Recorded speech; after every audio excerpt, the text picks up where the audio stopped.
Orang-orang Dayak itu orang baik, saudara.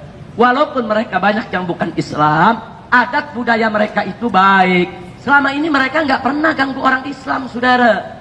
Dulu saya pernah punya pengalaman beberapa tahun yang lalu. Saya datang ke Pontianak. Saya datang dapat 3 hari di sana. Ternyata sang gubernur, saudara yang kafir, itu diam-diam mengumpulkan pemuda Dayak dari daerah, saudara. Diangkut dengan truk-truk untuk dibawa ke tengah kota Pontianak, ke benteng mereka yang disebut rumah adat Betang, saudara. Kami nggak tahu, kami datang, kami dakwah. Saudara, begitu hari terakhir, jam 7 pagi, saya diantar ke bandara, saya terbang. Ternyata jam 8 pagi, mereka salah hitung. Mereka pikir saya belum pulang. Itu 2000 lebih pemuda Dayak dengan parang, dengan mandau turun ke jalan. Mau nyari saya, saudara.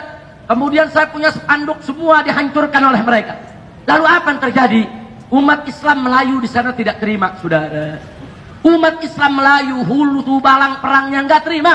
Karena mereka yang undang saya. Saudara, bupati yang undang saya. Sultan yang undang saya.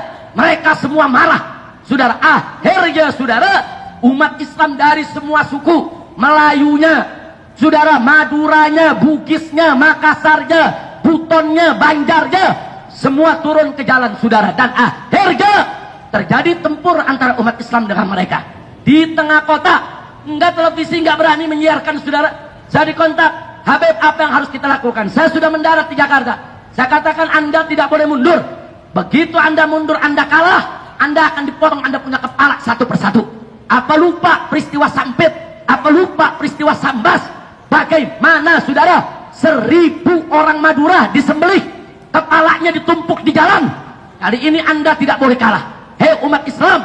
Akhirnya saya punya suara, saudara, dari handphone, disambung ke mic dalam masjid, kemudian dikeraskan keluar, saudara. Saya minta umat Islam Pontianak, angkat senjatamu, lawan mereka. Umat Islam nggak boleh kalah. Ini manusia-manusia liar. Kalau kalian kalah, kalian akan disembelih.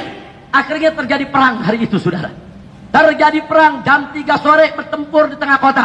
15 menit pertempuran, 3 orang Dayak mati di tengah jalan, saudara. Begitu mereka mati 3, saudara, biang mereka badan besar, tato semua, bubar yang lainnya, saudara. Sampai jam 10 terus umat Islam merangsek. Benteng mereka kita rebut, saudara.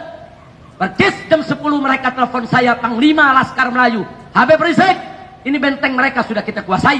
Di sini ada anak-anak, di sini ada perempuan-perempuan. Apa yang harus kita lakukan ini? Kita mau bakar ini benteng mereka. Kita katakan jangan. Perempuan jangan kau ganggu. Anak-anak jangan kau ganggu. Kau amankan mereka, selamatkan mereka. Sementara benteng mereka jangan kau bakar. Karena itu rumah adat Dayak. Nanti kalau kau bakar, nanti seluruh masyarakat Dayak tersinggung. Jangan. Ini kan yang jahat mereka. Yang berbuat salahkan mereka. Jangan libatkan Dayak-Dayak yang lain, saudara. Nah, akhirnya mereka tidak bakar, saudara. Anak-anak mereka selamatkan dengan perempuan. Baru mereka menyerbu kantor gubernur. Karena gubernur yang mengumpulkan bala tentara tersebut, saudara. Ini kejadian di Pontianak, saudara. Nah, setelah selesai, akhirnya Allah memberikan kemenangan kepada umat Islam, saudara. Begitu umat Islam menang, saudara, Gubernur Kalangkabut minta bantuan Pangdam, minta bantuan Kapolda untuk berunding dengan umat Islam, saudara, untuk minta maaf kepada umat Islam. Prinsip kami singkat, umat Islam bukan pendendam, tapi jangan coba-coba main-main dengan umat Islam, betul? Jadi pada saat saudara terjadi pertempuran, saya ditelepon oleh Kapoldanya. Kapolda itu pernah jadi Kapolda Jakarta kemarin ini, saudara. Apa dia bilang? Habib Rizik ditelepon, tolong perintahkan umat Islam untuk meletakkan senjatanya. Saya katakan tidak. Kau suruh dulu itu Dayak-Dayak itu untuk letakkan senjata.